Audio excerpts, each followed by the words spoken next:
So welcome back class 10, your history class, chapter 2, factors leading to the growth of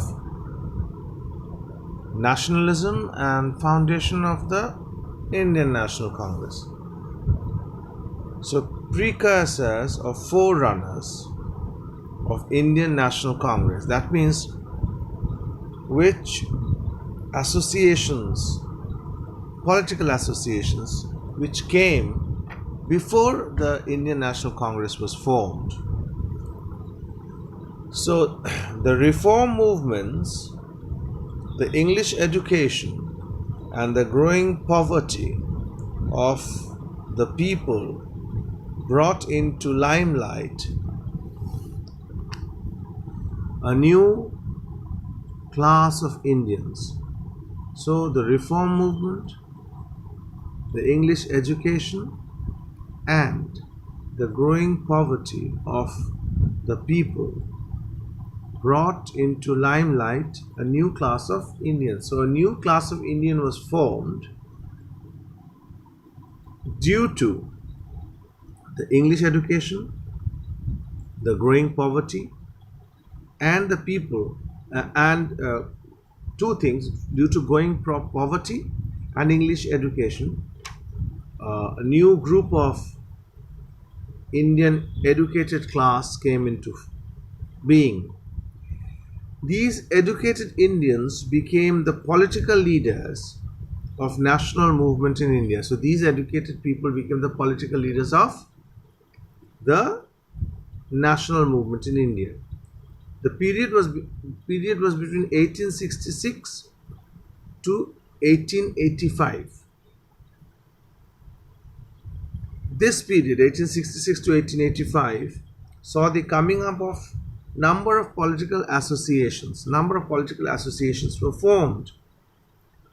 They are regarded as the precursors of what to come, the Congress. That means these political associations were formed before, precursors means before Indian National Congress was formed.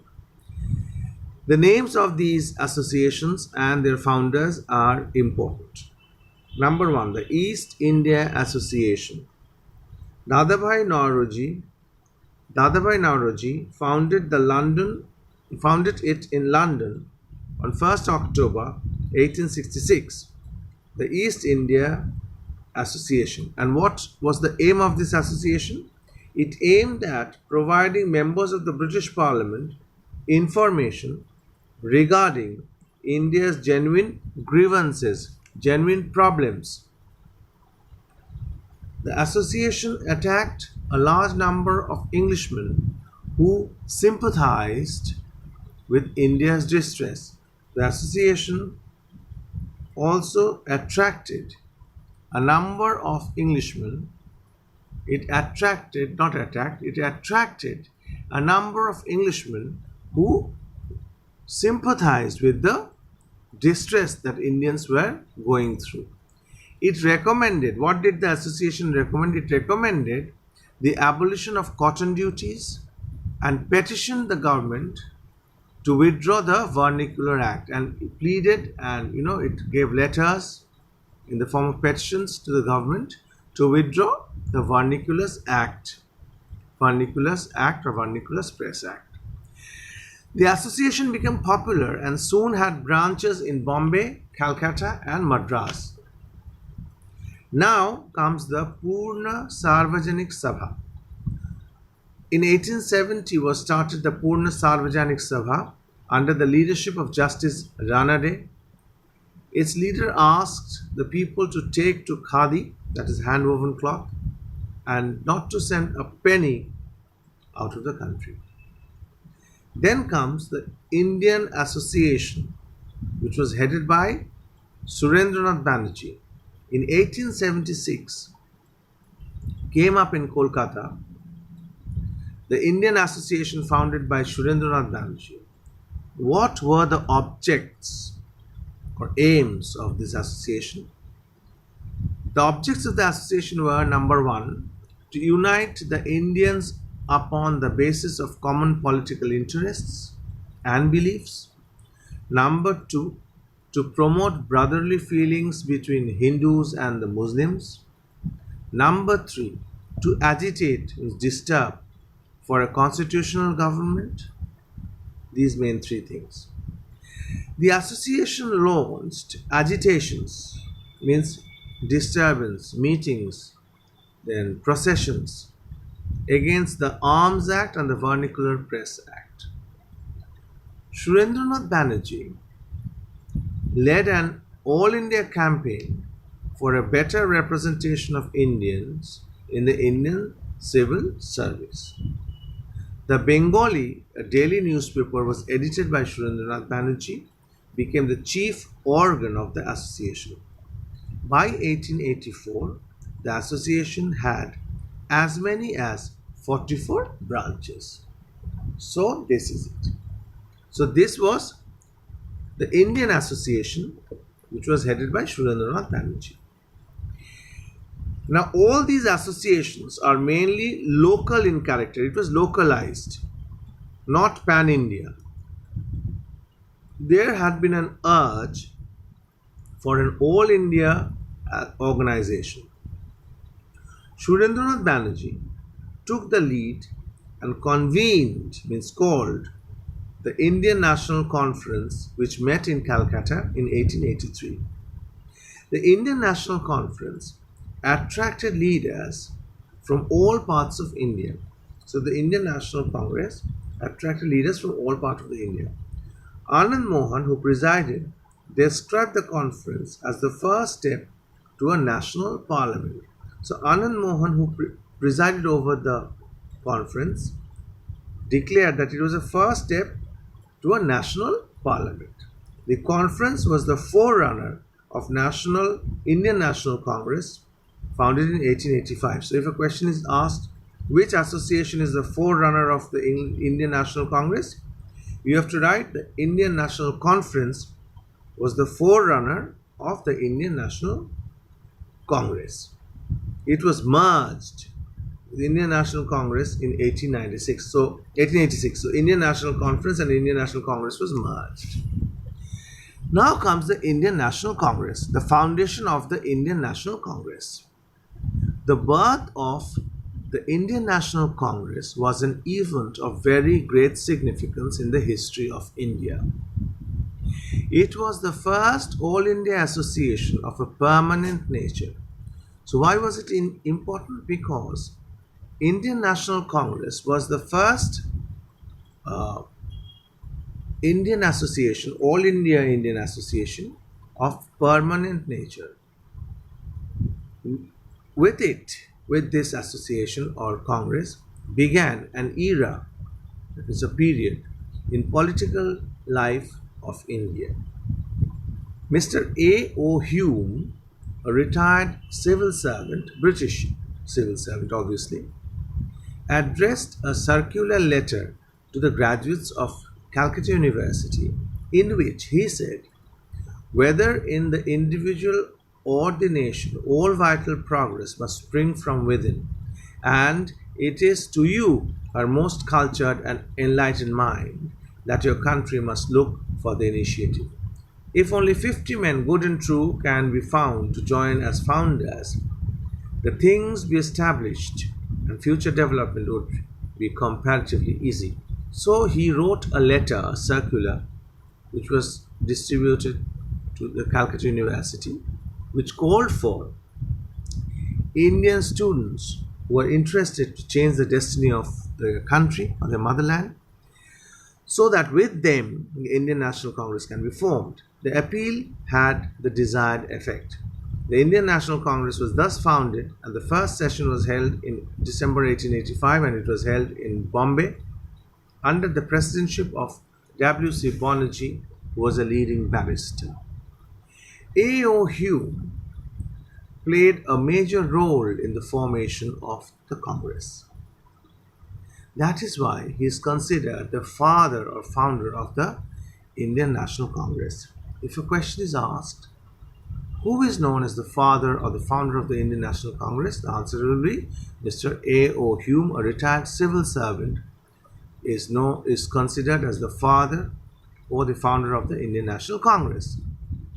Gopal Krishna Gokhale feared, had the founder of the Congress not been an Englishman, the retired civil servant, the government probably would have found some way or the other to suppress the movement in its infancy. So Gopal Krishna Gokhale said that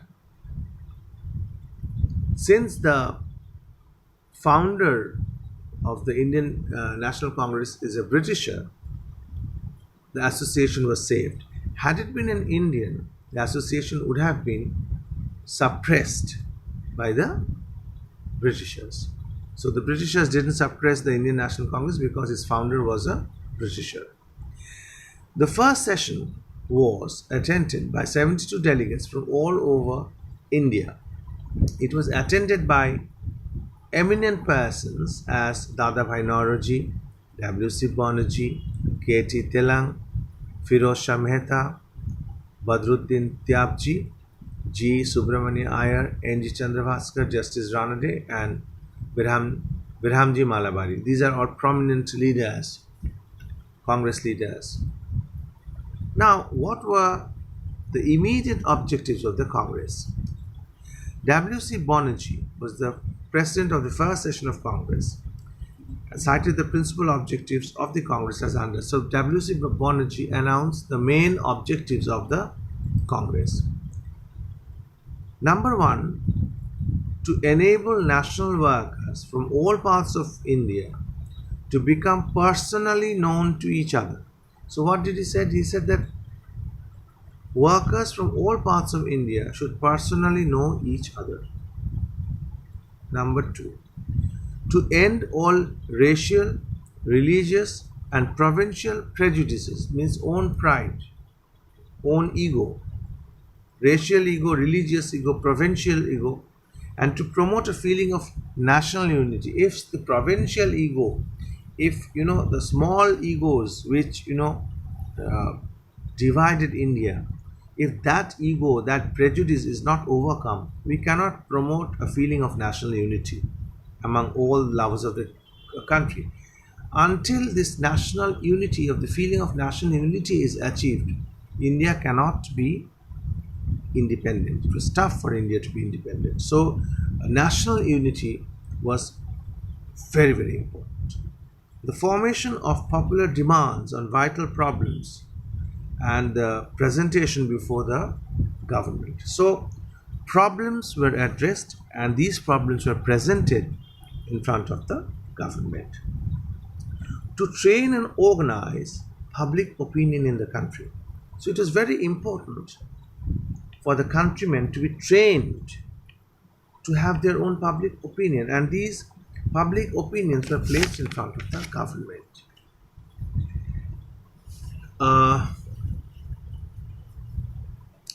To decide upon the political tasks or jobs to be undertaken during the ensuing years, and what political jobs, political tasks will be undertaken in the coming years. The second and third sessions. Henceforth, the Congress met every year during Christmas holidays. The second session of Congress was held at Kolkata in 1886. Dadabhai Naoroji was the president. It was attended nearly by 450 delegates. The first was attended by nearly 72. In the second session, it became 450. The third session was at Madras in 1887, presided over by Badruddin Tyabji. It attracted more than 600 delegates from all over the country. So you have to know the first three the first three sessions of the Indian National Congress, where it was held and who were the president. The first session was held